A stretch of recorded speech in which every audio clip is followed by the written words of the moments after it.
Olá, hoje nós vamos refletir a respeito de uma obra, de um livro, de uma passagem de uma obra, que para mim é um dos mais belos tratados da nossa doutrina espírita, um romance espírita do nosso querido benfeitor Emmanuel, intitulado Paulo e Estevão, que traz notícias do cristianismo primitivo, de uma forma rica de detalhes, com muito sentimento, muita emoção, e que, de uma certa forma, todos nós parece que nos transportamos no tempo para nos emocionarmos com a história desses cristãos que viveram os primeiros momentos de convívio com o Cristo, das notícias que se espalhavam, e de toda a beleza e encantamento do esforço, do trabalho desses mártires que passaram pela história do cristianismo na humanidade,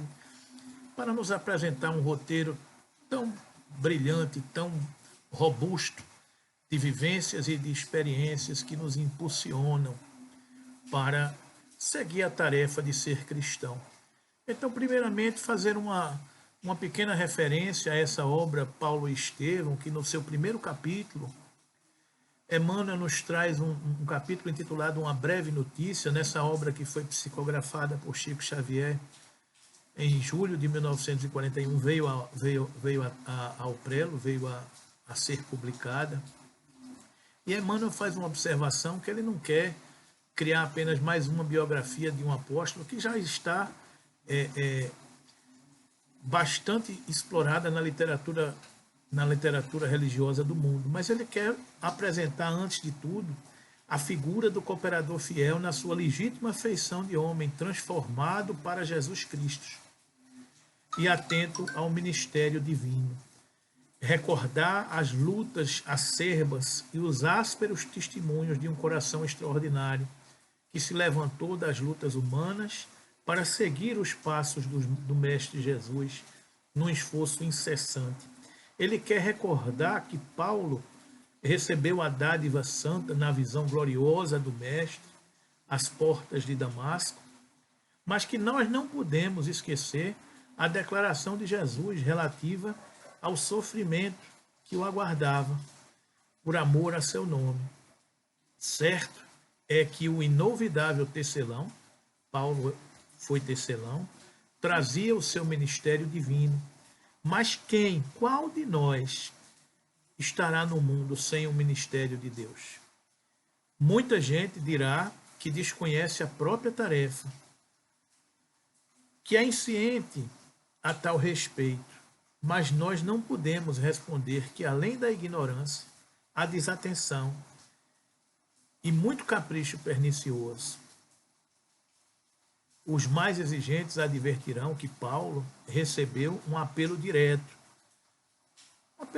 do Cristo ao aparecer para ele às portas de Damasco. Mas, na verdade, todos os homens, menos rudes, têm a sua convocação pessoal ao serviço do Cristo. Aí é que nós nos colocamos nessa história.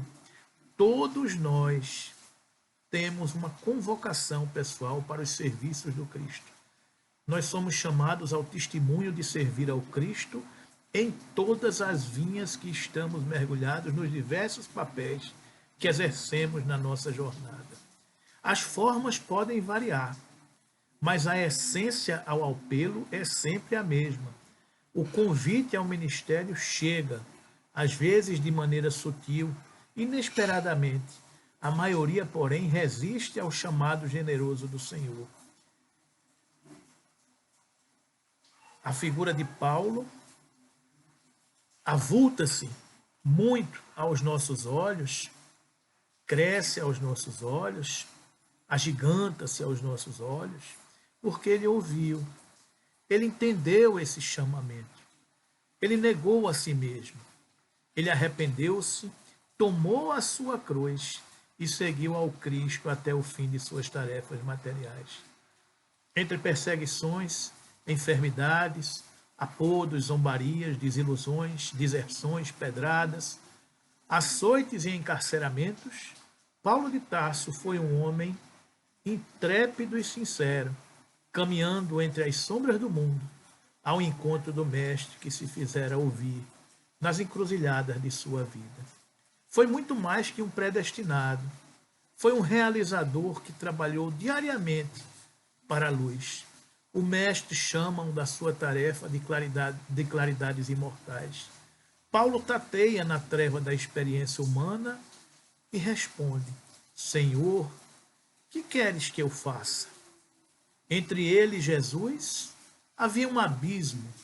Entre nós e Jesus há um grande abismo que o apóstolo soube transpor em decênios de lutas redentoras e constantes.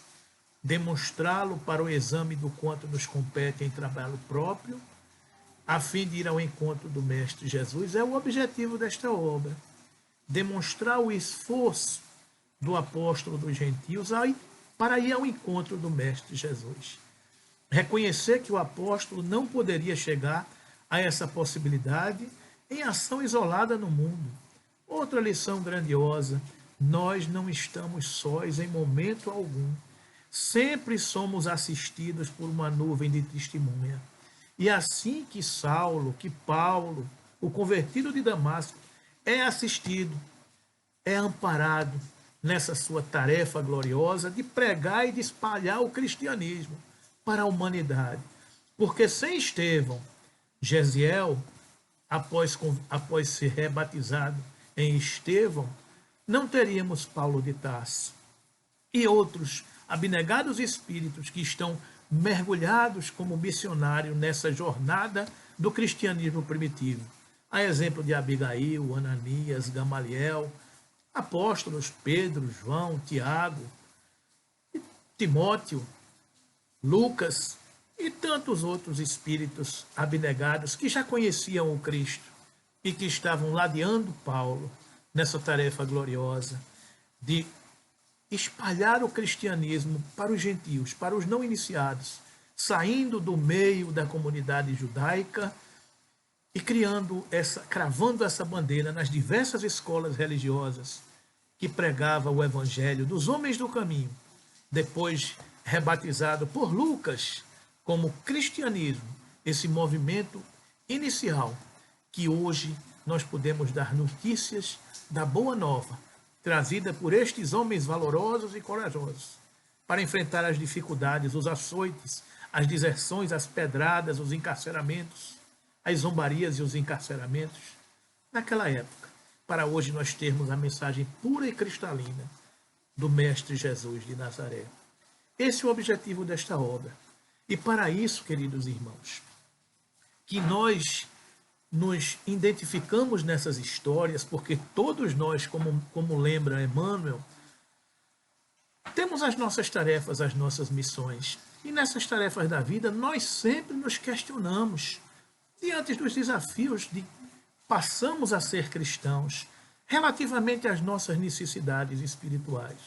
E esta obra traz um roteiro notável, magnífico, que ainda nestes dias eu estava observando um texto de uma homenagem do neto de Sueli Caldas Schubert, essa grande trabalhadora do movimento espírita, médium, trabalhadora, renunciando à sua vida, dedicando-se à divulgação da doutrina espírita. Ela sempre repetia esse roteiro: ama, trabalha, espera e perdoa. E assim o seu neto enunciava o texto em homenagem à sua avó. E ela também tinha esse roteiro como um roteiro de vida para os cristãos. E foi esse o conselho que Abigail trouxe para Paulo, quando ele, no seu momento de enfrentar o desafio de seguir como missionário, ele se perguntava o que fazer para adquirir a compreensão perfeita dos desígnios do Cristo, como proceder de modo a enriquecer-se na virtude divina, como fazer para que alcancemos elevada expressão de esforço com Jesus Cristo. Mas se mesmo assim, chamados a esse desafio, o entorno da nossa vida, os nossos amigos, os nossos familiares, as pessoas com as quais convivemos, não acompanham e não entendem o Cristo, Que providências adotar para o desânimo destruidor que muitas vezes nos assola? Porque a gente tantas vezes fala, divulga, exemplifica, mas não consegue convencer a tantos que amamos. Como agir no âmbito de forças tão heterogêneas? Como conciliar grandiosas lições do Evangelho com a indiferença dos homens? São esses questionamentos que fervilhavam na cabeça do apóstolo incipiente, se preparando para enfrentar o desafio gigante de espalhar as notícias do Cristo pelas terras nascedoras, para frutificar a boa nova que está conosco até os dias de hoje. E são essas as dúvidas que a gente tem. E a gente trouxe para essa reflexão esse pequeno capítulo, esse pequeno contexto dessa obra maravilhosa. E a gente traz, para poder falar um pouco desse contexto, os capítulos iniciais, os momentos iniciais desta obra, onde esse livro é dividido em duas partes. Na primeira parte há o pregador do Sinédrio, aquele que seria um dos doutores da lei, que estava sendo preparado pela sua família para ser o grande chefe da igreja judaica, Saulo de Tarso. E nessa parte é que ele conhece Abigail, conhece Gesiel, e o livro retrata essa perseguição de Saulo aos cristãos, culminando com a morte por apedrejamento de Gesiel, né, que foi morto, a paixão de Saulo por Abigail, que era irmã de Gesiel. E a segunda parte relata exatamente essa conversão, que quando ele, a caminho de Damasco, para perseguir Ananias, aquele que tinha sido o homem do caminho, que havia levado a mensagem da Boa Nova a Abigail, e ele foi com a ordem da igreja judaica para prender, açoitar e condenar Ananias em Damasco. Ele teve a visão do Cristo e Jesus aparece para ele, e aquela luminosidade cega Saulo. Quando Jesus diz: Saulo, Saulo, por que me persegues? Não recalcitre contra os aguilhões. E nessa hora, Saulo cega durante 3 dias e encontra Ananias em Damasco, e o próprio Ananias promove a sua cura e ele começa a ter essa transformação, porque Jesus convocava Saulo para essa missão de propagar o evangelho nascente. E ele retorna a Damasco, e quando chega a Damasco, depois de passar 3 anos convertendo-se no deserto, estudando o evangelho, lendo os escritos de Gamaliel, reencontrando-se com esses pergaminhos do apóstolo Levi, que depois viria a se chamar Mateus, ele estudando esse evangelho, porque naquela época não haviam livros, haviam apenas pergaminhos escritos das lembranças, das memórias daqueles que conviviam com o Cristo. E ele estudando todas aquelas passagens, ouvindo os testemunhos do Gamaliel, que era um dos chefes do Sinédrio, e que o ajudou bastante no seu processo de conversão. Após 3 anos de peregrinação pelo deserto, ele retorna a Damasco para pregar o evangelho. E quando chega no evangelho, ele vai nos sinédrios e começa a falar de Jesus, dessa transformação, e ele é reconhecido nas igrejas judaicas, e as pessoas começam a persegui-lo, e ele entende que não pode continuar em Damasco, porque a ordem de ser preso continua valendo. As pessoas querem pegar Saulo. Então ele é aconselhado por Ananias a fugir para Jerusalém. E quando ele vai para Jerusalém, ele procura a casa da família, que não encontra mais em Tarso, não encontra mais a casa da irmã, que já haviam se mudado, procura os amigos, e os amigos não o conhecem, porque ele estava bastante diferente daquele velho judeu, daquele velho romano, Saulo de Tarso. Mas ele estava hoje já cambaleante, sofrido pela viagem a pé de Damasco para Jerusalém, e ele não é reconhecido, e quando ele é reconhecido por um de seus companheiros da época do Sinédrio, ele é aconselhado para que ele se retire e as pessoas não o atendem mais por essa conversão. E ele resolve procurar os apóstolos. Na época, a casa de Pedro, a casa do caminho, primeiro templo religioso, onde se fundou a igreja cristã, e estava lá onde Pedro, João, Tiago, Felipe, Barnabé estavam presentes nessa casa, e Saulo resolve procurar essa casa. Mas é natural que os apóstolos desconfiem, porque até há 3 anos antes ele era um perseguidor de cristão. Ele havia condenado Gesiel, no caso, à morte. Então os apóstolos olhavam para ele com desconfiança.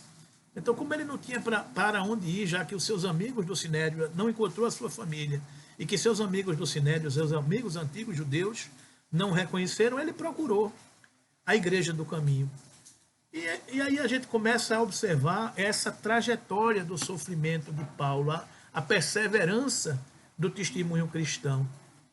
Quando ele procura os homens do caminho, os apóstolos se reúnem, Pedro, João, Tiago, Felipe, e aí Pedro diz: antes, amigos, antes da enunciação de qualquer ponto de vista pessoal, porque eles discutiam se deveriam acolher Saulo ou não, conviria que refletamos na bondade infinita do Mestre, nos trabalhos de minha vida anteriores ao Pentecostes. Confesso que as faltas de toda sorte aparecem no meu caminho, de homem frágil e pecador.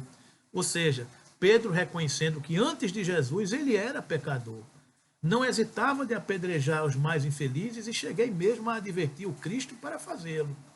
Como sabeis, fui dos que negaram o Senhor na hora extrema. Entretanto, depois que nos chegou o conhecimento pela inspiração celeste, depois que Jesus toca o coração do homem, não será justo esquecermos o Cristo em qualquer iniciativa.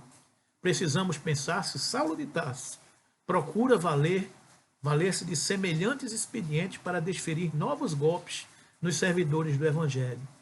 Então ele é ainda mais desgraçado do que antes, quando nos atormentava abertamente, sendo, pois, um necessitado de qualquer maneira.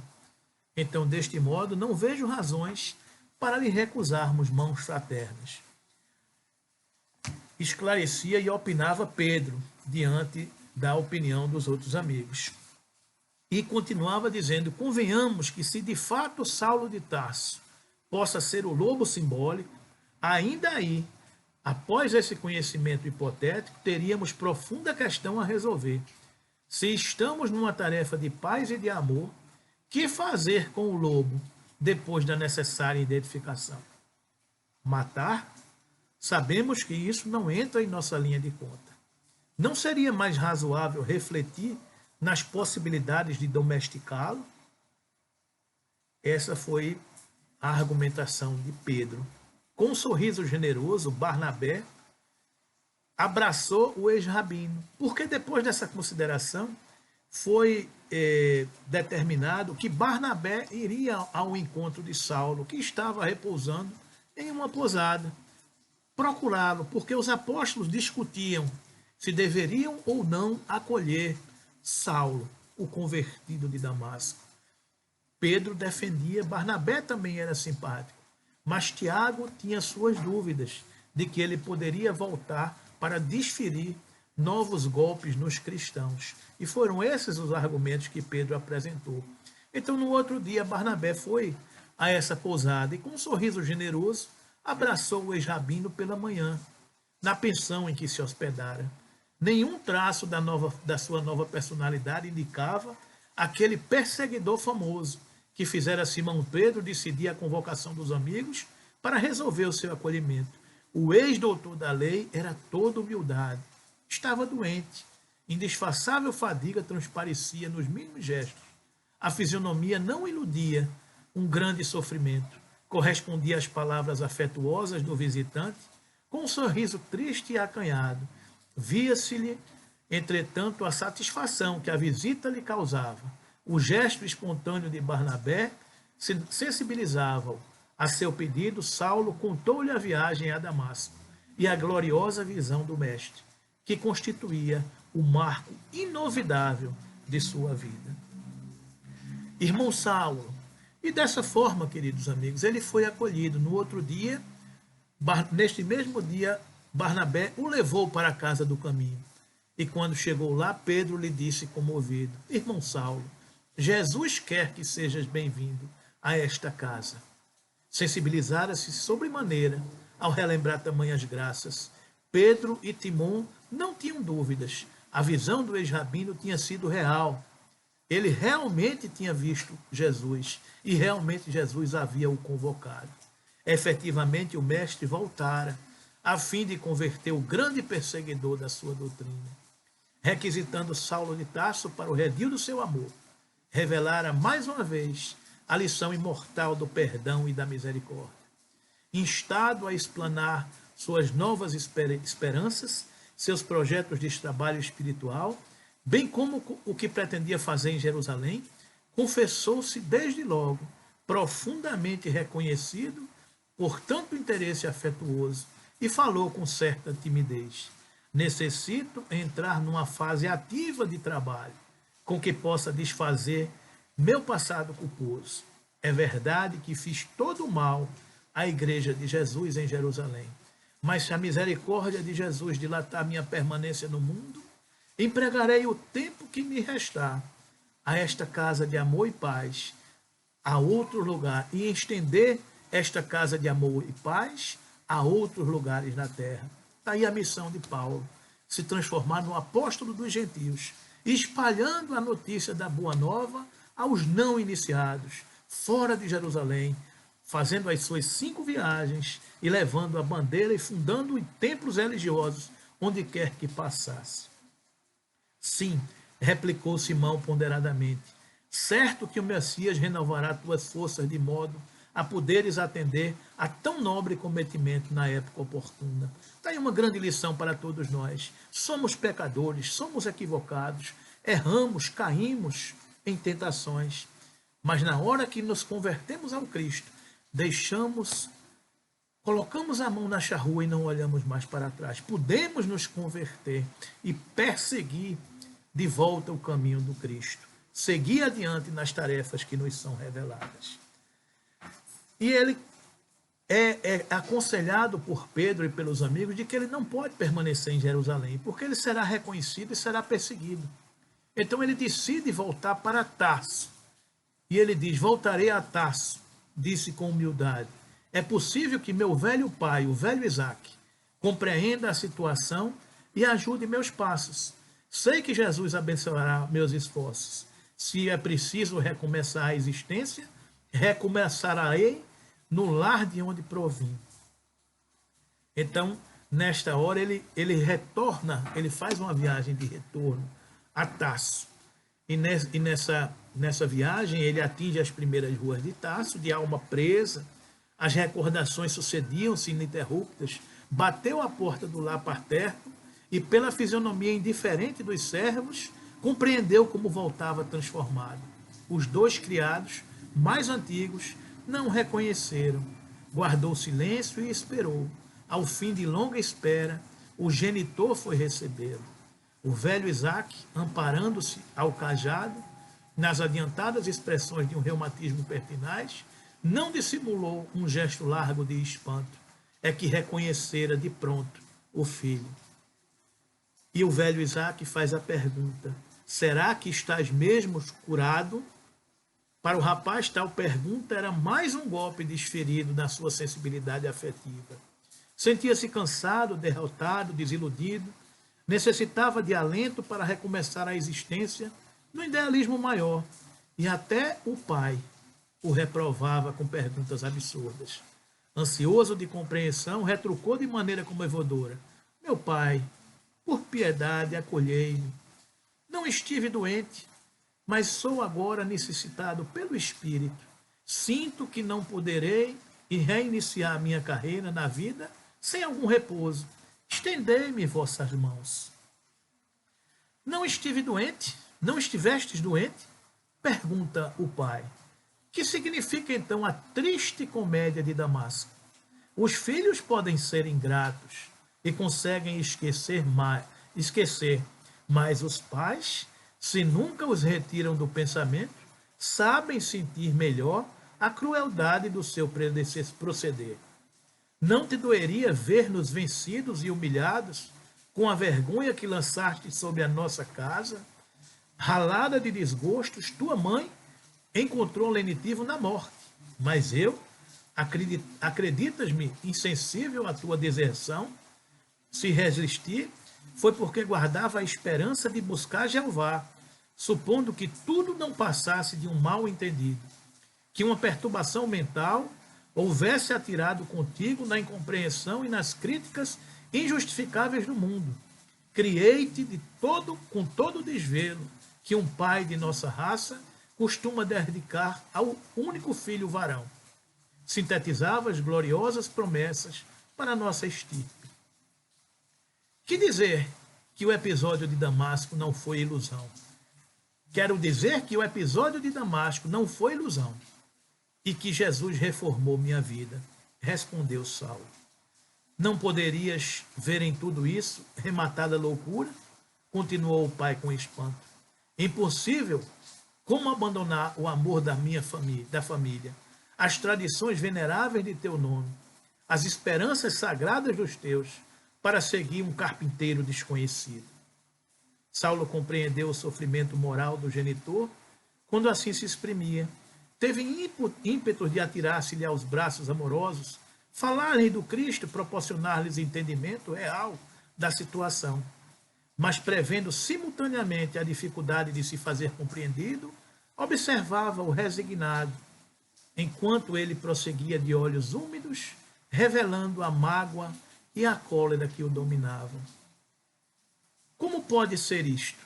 Se a doutrina malfadada do carpinteiro de Nazaré impõe criminosa indiferença pelos laços mais santos da vida, como negar-lhe nocividade e bastardia? Será justo preferir um aventureiro que morreu entre malfeitores ao pai digno e trabalhador que envelheceu no serviço honesto de Deus? Meu pai, dizia o moço em voz súplice, o Cristo é o Salvador prometido. Isaac pareceu agravar a própria fúria. Blasfemas? Gritou. Não temes insultar a providência divina? As esperanças de Israel não poderiam repousar numa fronte que se esvaiu no sangue do castigo entre ladrões? Estás louco? Exijo a reconsideração de tuas atitudes. Enquanto fazia uma pausa, o convertido objetou. É certo que meu passado está cheio de culpas quando não hesitei em perseguir as expressões da verdade. Mas de 3 anos a esta parte, não me recordo de ato algum que necessite reconsideração. Está aí a firmeza de Saulo diante das argumentações de seu pai, para que renunciasse ao Cristo. E ele diz que não encontra na sua vida, nos últimos 3 anos da conversão, nenhum ato que necessite reconsideração. O ancião pareceu atingir o auge da cólera e exclamou áspero, sinto que as palavras generosas não quadram a tua razão perturbada. Vejo que tenho esperado em vão para não morrer odiando alguém. Infelizmente sou obrigado a reconhecer nas tuas atuais decisões um louco ou um criminoso vulgar. Portanto, para que nossas atitudes se definam, peço-te que escolhas, em definitivo, entre mim e o desprezível carpinteiro. Daí colocou Saulo, para decidir o que preferes, o teu pai, a tua história, a tua tradição, ou o carpinteiro desprezível de Nazaré. A voz paternal, ao enunciar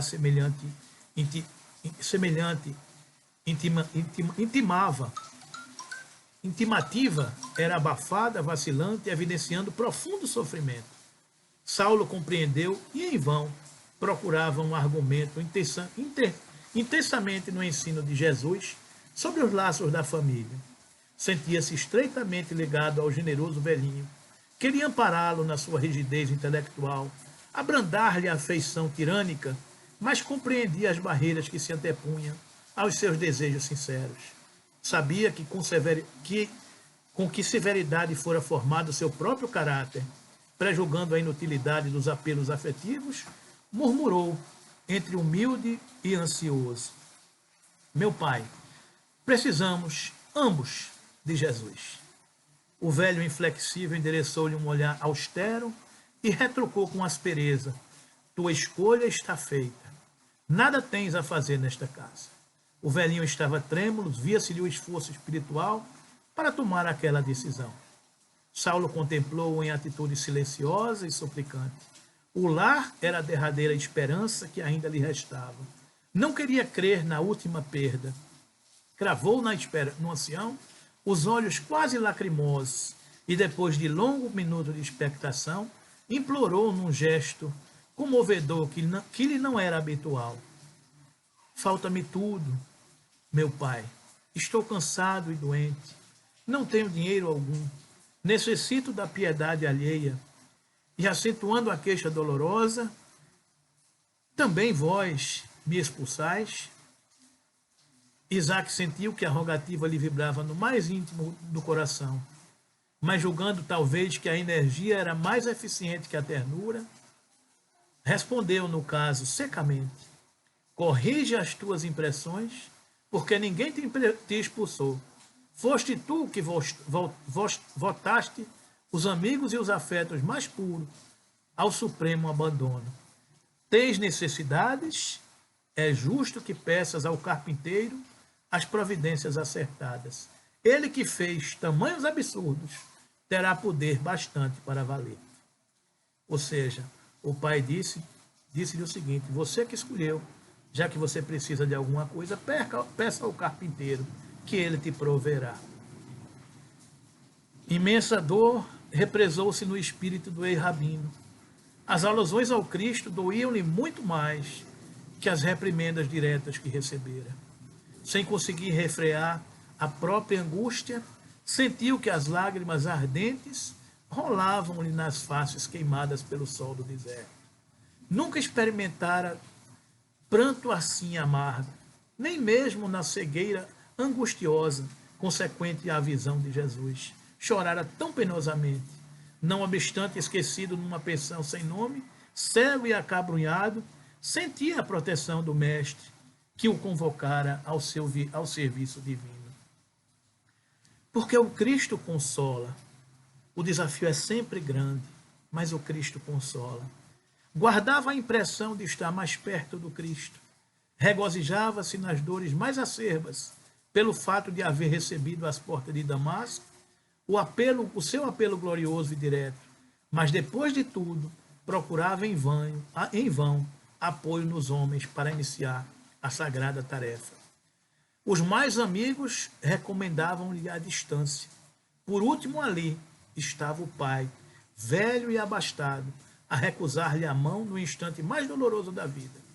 Expulsava-o, manifestava aversão às suas novas ideias regeneradoras. Não lhe tolerava a condição de amigo do Cristo. No pranto que lhe borbulava dos olhos, recordou-se, porém, de Ananias. Quando todos o abandonavam em Damasco, surgira o mensageiro do Mestre, restituindo-lhe o bom ânimo. Seu pai falara-lhe ironicamente dos poderes do Senhor. Sim, Jesus não lhe faltaria com os recursos indispensáveis. Lançando ao genitor um olhar inolvidável, disse humildemente: então adeus, meu pai. Dizeis bem, porque estou certo de que o Messias não me abandonará. Com ar indiferente, tomou leve refeição em modesta locanda, foi embora da casa do pai, e depois, com um ar indiferente, tomou uma leve refeição em modesta locanda. Entretanto, não conseguia tolerar o movimento das ruas. Tinha sede de meditação e silêncio. Precisava ouvir a consciência e o coração antes de assentar os novos planos de vida. Procurou afastar-se da cidade. Como eremita anônimo, buscou o campo agreste. Muitas vezes é assim. Nas horas das dificuldades, a gente precisa se afastar do burburinho, do barulho, das perturbações do ambiente. A gente precisa se afastar, ficar em silêncio, ficar sozinho, para se encontrar com Deus. Depois de muito caminhar sem destino, atingiu os arredores do Tauro. Começava o cortejo das sombras tristes da tarde. Exausto de fadiga, descansou junto de uma das inumeráveis cavernas abandonadas. Refletia na vida, compreendia a nova situação, mas não pôde impedir as lágrimas que afloravam copiosas. Quando deu acordo de si e a noite estava fechada, a noite já havia se fechado de tudo. E aí vem a prece em socorro, o momento que nos desdobramos e nos encontramos com os queridos que nos acompanham e nos assistem. Após a prece ardente, cessou de chorar, figurando-se-lhe uma força superior e invisível que lhe balsamizava as chagas da alma opressa. Breve, em doce quietude do cérebro dolorido, sentiu que o sono começava a empolgá-lo. Suavíssima sensação de repouso proporcionava-lhe grande alívio. Estaria dormindo? Tinha a impressão de haver penetrado uma região de sonhos deliciosos. Sentia-se ágil e feliz. Tudo lhe falava de um mundo diferente. Aos seus ouvidos toavam harmonias suaves, dando ideia de cavatinas executadas ao longe, em harpas e alaúdes divinos. Mal não havia despertado desse deslumbramento, quando se sentiu presa de novas surpresas, com a aproximação de alguém que pisava de leve, acercando-se de mansinho. Mais alguns instantes, viu Estevão e Abigail à sua frente, jovens e formosos, envergando vestes tão brilhantes e tão alvas, que mais se assemelhavam a pérpulos de neve translúcida, incapaz de traduzir as sagradas comoções de sua alma. Saulo de Tarso ajoelhou-se e começou a chorar. Os dois irmãos que voltavam a encorajá-los aproximaram-se com generoso sorriso. Levanta-te, Saulo, disse Estevão com profunda bondade. Que é isso? Choras? Perguntou Abigail em tom blandicioso. Estarias desalentado quando a tarefa apenas começa? O moço tarcense, agora de pé, desatou em pranto convulsivo. Aquelas lágrimas não eram somente um desabafo do coração, abandonado do mundo. Traduziam um júbilo infinito, uma gratidão imensa a Jesus, sempre pródigo de proteção e benefício. Quis aproximar-se, oscular as mãos de Estevão, rogar perdão para o nefando passado. Mas foi o mártir do caminho, que na luz da sua ressurreição gloriosa, aproximou-se do ex-rabino e o abraçou efusivamente, como se o fizesse a um irmão amado. Depois, beijando-lhe a fronte, murmurou com ternura: Saulo, não te detenhas no passado. Quem haverá no mundo isento de erros? Só Jesus foi puro. Quem haverá no mundo isento de erros? Só Jesus foi puro. O ex-discípulo de Gamaliel sentia-se mergulhado em verdadeiro oceano de venturas. Não te entregues ao desalento, continuou Abigail, generosa e solícita. Nossos antepassados conheceram o Deus dos exércitos, que era o dono dos triunfos sangrentos de ouro e de prata. Nós, porém, conhecemos o Pai, que é o Senhor do nosso coração. A lei nos destacava a fé pela riqueza das dádivas materiais nos sacrifícios, mas o Evangelho nos conhece pela confiança inesgotável e pela fé ativa ao serviço do Todo-Poderoso. É preciso ser fiel a Deus, Saulo, ainda que o mundo inteiro se volte contra ti, pois tu irias o tesouro inesgotável do coração fiel. A paz triunfante do Cristo é a da alma laboriosa que obedece e confia. Maravilhosa. A paz triunfante do Cristo é a da alma laboriosa que obedece e confia. Não tornes a recalcitrar contra os aguilhões. Esvazia-te dos pensamentos do mundo. Quando hajas esgotado a derradeira gota dos enganos terrenos, Jesus encherá teu espírito de claridades imortais. Experimentando infindo consolo, Saulo chegava a perturbar-se pela incapacidade de articular uma frase. As exortações de Abigail calar-lhe-iam para sempre. Nunca mais permitiria que o desânimo se aposasse dele. Enorme esperança represava-se agora em seu íntimo. Trabalharia para o Cristo em todos os lugares e em todas as circunstâncias. O Mestre sacrificara-se por todos os homens. Dedicar-lhe-ia a existência representava-lhe um nobre dever. Enquanto formulava estes pensamentos, lembrou a dificuldade de harmonizar-se com as criaturas. Encontraria lutas, lembrou as promessas do Cristo, de que estaria presente onde houvesse irmãos reunidos em seu nome. Mas tudo lhe pareceu subitamente difícil naquela rápida operação intelectual. As sinagogas combatiam-se entre si. A própria igreja de Jerusalém tendia novamente às influências judaizantes. Foi aí que Abigail respondeu de novo aos seus apelos íntimos, exclamando com infinito carinho: reclamas, companheiros, que concordem contigo nas edificações evangélicas, mas é preciso lembrar que Jesus não os teve. Os apóstolos não puderam concordar com o Mestre, senão com o auxílio dos céus, depois da ressurreição e do Pentecostes. Os mais amados dormiam, enquanto ele, agoniado, orava no horto. Uns negaram, outros fugiram na hora decisiva. Concorda com Jesus e trabalha. O caminho para Deus está subdividido em verdadeira infinidade de planos. O espírito passará sozinho de uma esfera para outra. Toda elevação é difícil, mas somente aí encontramos a vitória real. Recorda a porta estreita das lições evangélicas e caminha. Quando seja oportuno, Jesus chamará ao teu labor os que possam concordar contigo em seu nome. Dedica-te ao Mestre em todos os instantes de tua vida. Serve-o com energia e ternura, como quem sabe que a realização espiritual reclama o concurso de todos os sentimentos que enobrecem a alma. Saulo estava enlevado. Não poderia traduzir as sensações cariciosas que lhe represavam no coração. Tomado de inefável contentamento, esperanças novas bafejaram-lhe a alma. Em sua retina espiritual, desdobrava-se o radioso futuro.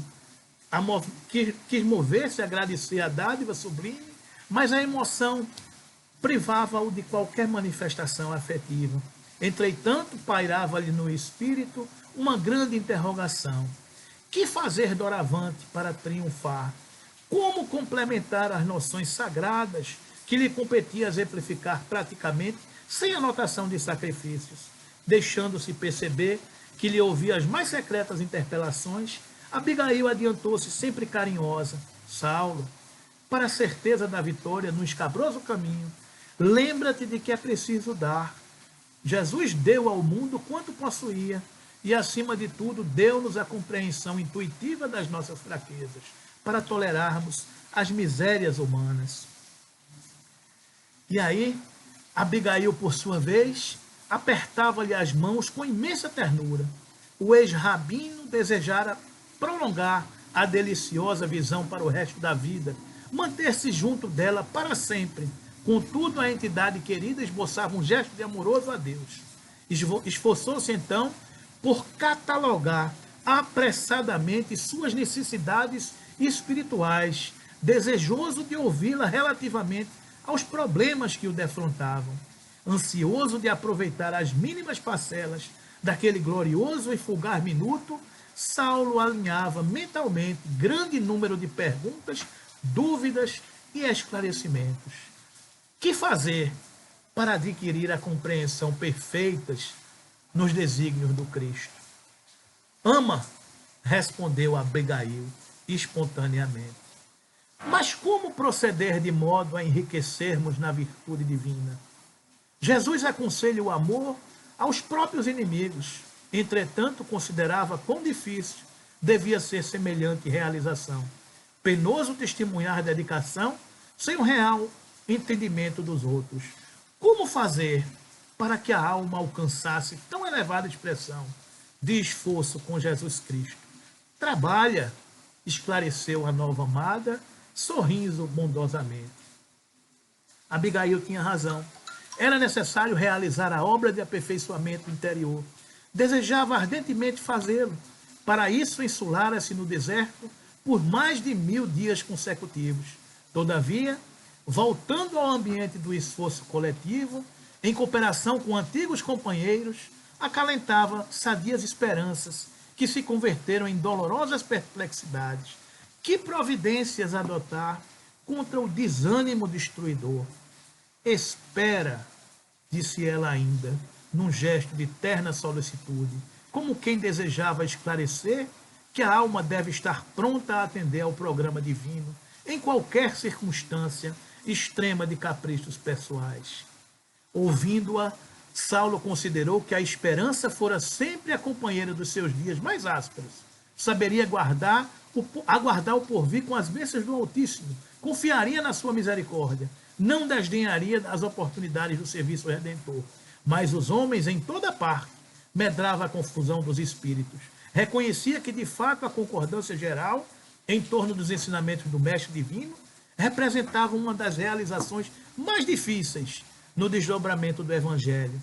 Mas, além disso, as criaturas pareciam igualmente desinteressadas da verdade e da luz.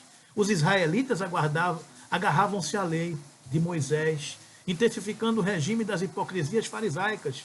Os seguidores do caminho aproximavam-se novamente das sinagogas, fugiam dos gentios, submetiam-se rigorosamente aos processos da circuncisão. Onde a liberdade do Cristo? Onde as vastas esperanças que o seu amor trouxera à humanidade inteira, sem exclusão dos filhos de outra raça? Concordavam em que se fazia indispensável amar, trabalhar e esperar. Entretanto, como agir no âmbito de forças tão heterogêneas? Como conciliar as grandiosas lições do Evangelho com a indiferença dos homens? Abigail apertou-lhe as mãos com mais ternura, a indicar as despedidas, e acentuou docemente: perdoa. Em seguida, seu vulto luminoso pareceu diluir-se como se fosse feito de fragmentos de aurora. Empolgado pela maravilhosa revelação, Saulo viu-se só, sem saber como coordenar as expressões do seu próprio deslumbramento. Está aí, queridos amigos, esse maravilhoso roteiro para todos nós enfrentarmos os nossos desafios e os nossos propósitos na nossa encarnação, que nos foi revelado por estes cristãos primitivos, mas que serve de roteiro para todos os momentos de nossa vida, diante de nossas necessidades espirituais, relativamente aos desafios de nossa existência. O que fazer para adquirir a compreensão perfeita dos desígnios do Cristo? Ama. Como proceder de modo a enriquecermos na virtude divina, e como fazer para que alcancemos elevada expressão de esforço com Jesus Cristo. Trabalha, mas se o encontro ainda não acompanha, se o entorno ainda não acompanha, que providências adotar contra o desânimo destruidor? Espera. Sabemos que se faz indispensável amar, trabalhar e esperar.